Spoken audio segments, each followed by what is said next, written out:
sounding like the horrible turning of a crank. It's Sanctuary of Reality, my comic review series. Here we go with Cerebus issue 148, chapter 9 of Melmoth.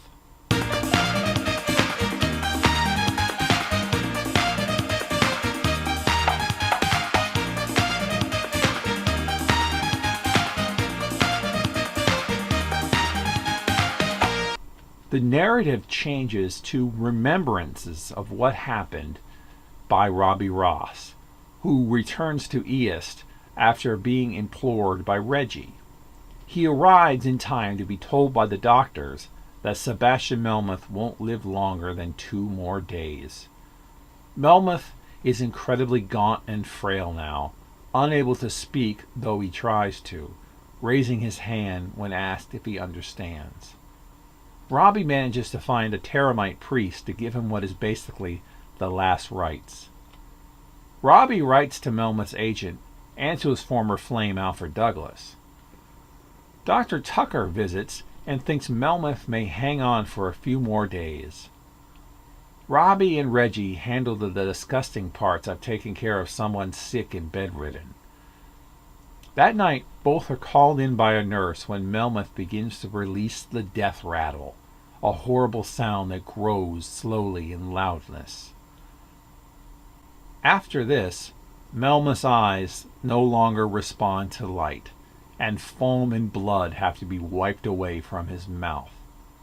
How long will Melmoth hold on?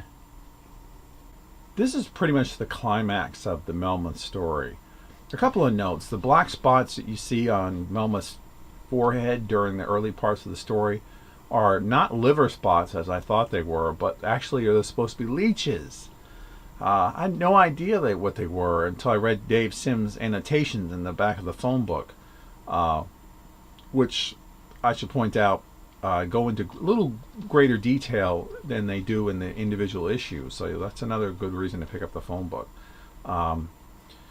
Also, another note coming from the recently released Cerebus cover art treasury book by IDW, now on sale, has Dave saying in an annotation that he depicted Reggie and Robbie about 15 years younger than they actually were at the time of these events.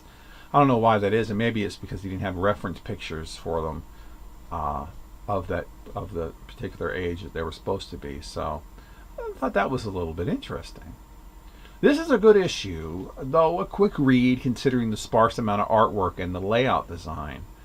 It's a unique look and style, though, which contributes tremendously to the issue. Next time, Melmoth concludes.